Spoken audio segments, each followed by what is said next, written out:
Okay, so this is how to add the new Cortosis Clash version 2, similar to adding Cortosis Clash for my early access patrons. So it's going to be a special ability, so I'm going to go down to the Acolyte styles. We'll do the Jeki, and then we'll go in. And now this is under special abilities. You can set it to any of the special abilities 1 through 4, so it's pretty straightforward. So there is version 1 and version 2. The big difference between version 1 and version 2, if you haven't watched the videos of the demos, version 1, when the saber is disabled from Cortosis Clash, it only sparks when you hit the power button, and it won't fully ignite until the time period expires, and then when you hit it, it will reignite. If you reignite within a short period of time after it's allowed, it'll also have a distorted effect. If you wait a while, then it just does a normal ignition. Version 2 is an automatic feature, so when you do Cortosis Clash, it will short out your saber, but the sparking is automatic, set for a time period that you choose, and then it will automatically reignite, so you don't have to keep pushing the button. So there was kind of earlier in the episode, we see the Jedi trying to reignite their saber with the power buttons, and it's not working. That would be more like the original Cortosis Clash. And then later on, when we see the battle between Jeki and the Stranger, we see it actually spark by itself while she's still holding the saber, and then it reignites itself. So you kind of have a choice between the two. The version 2 also has more sound, so you'll want to make sure you keep track of the sounds that are associated with each. So we'll go into version 2. Okay, and then the delay is how long after you activate the mode does the clash have to occur. So when you enter Cortosis Clash mode, it's for a fixed period of time you have until you clash. So if you activate it, in this case it's about 3 seconds, so everything's in milliseconds. You have about 3 seconds to clash. If you wait too long, it just doesn't do anything. And then the time itself is how long your saber is disabled for. In the case of the version 2, that's how long the sparking effect runs until your saber will reignite itself. Now, for version 2, because it's automatically sparking, you're going to want a sound effect that runs just about as long as the time you set. So in timing out that exact battle scene, it was about 7.5 seconds. Obviously the scene is edited, so I'm going by screen runtime, but that's about what I've done. My demo is set about 7.5 seconds. So you want about 7 to 7.5 seconds of sound for that sparking effect. Now the exact file name, that's going to be generated by the library, and I'm going to show you that at the end. But so I'm going to set it for 7.5 seconds. Again, everything's in milliseconds, so you just divide by 1,000. So now I've got special ability 1 set for Cortosis Clash mode V2. So what's going to happen when I hit the special ability 1, I have 3 seconds to clash, and then it will do Cortosis Clash. And again, version 2 is automatic. Version 2, once you've entered the mode and clashed, everything else from that point on is automatic, and it's timed by what you set here. So we'll hit it, and then we'll clash. So the blade shorts out. It's going to spark for 7.5 seconds. And then it's going to do a partial reignition with a flame up, and then the full ignition. So there's the flame up, and then the full ignition. So with this version 2, there's actually 4 sounds that are going to come. The style code is going to include that information. So there's been a few people who've kind of lost track of this. When you generate any style in the library, it includes a comment section at the top. That's the style information section. It carries my copyright, but more importantly, it carries all the information about the style you built. So there's millions of possible combinations within the library. There's no way to keep track of all that. And particularly with OS 7, there's a lot of special abilities and special unique controls that require you to set your font up a certain way, that require you to have certain sounds added, as well as how to actually use the style code you've built, because we have so many new control methods. So that style information section, which I'm going to show in a second, should always stay with the style code.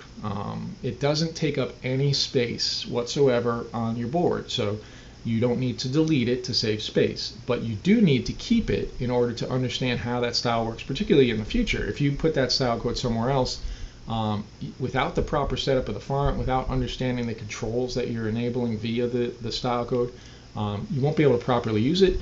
There's also troubleshooting information included there, so if you have a problem with the style, and you need me to help you, if that information section is missing, I can't do anything. There's simply too many options in the library for me to know what you chose to be able to even start tracking down an issue.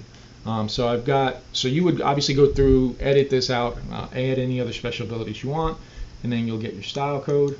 It's going to put it in my clipboard. Okay. And then for our purposes, I already set up a config. I'm just going to paste it. All right, so this section here is what I'm referring to.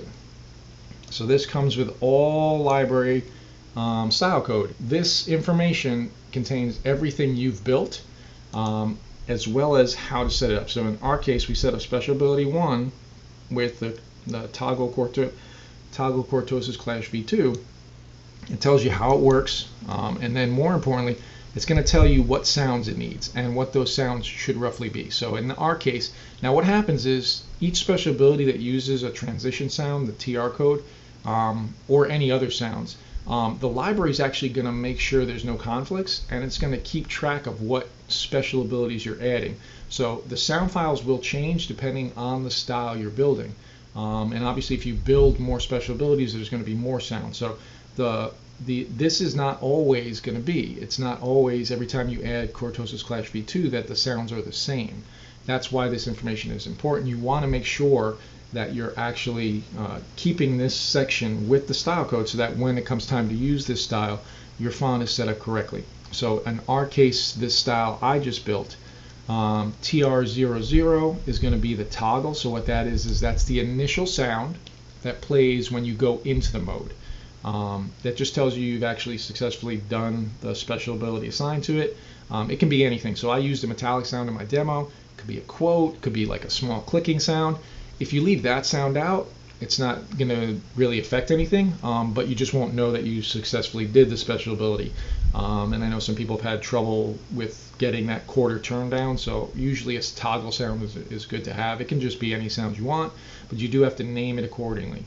Then the next sound is going to be the actual cortosis hit. So in this case, it's TR01 for me. And what that's going to do is that is a sound that plays with the clash. So though in my demo I had a small kind of metallic hit and like a disruption, it does play along with your clash sound. So if you have a really loud clash sound in your font, you're probably not going to hear it. Even for myself, I could kind of hear it, but it's there. So if you leave that one out, again, not going to really be an issue, but it is supported by the style code. The next one is the kind of important one. Let's roll over.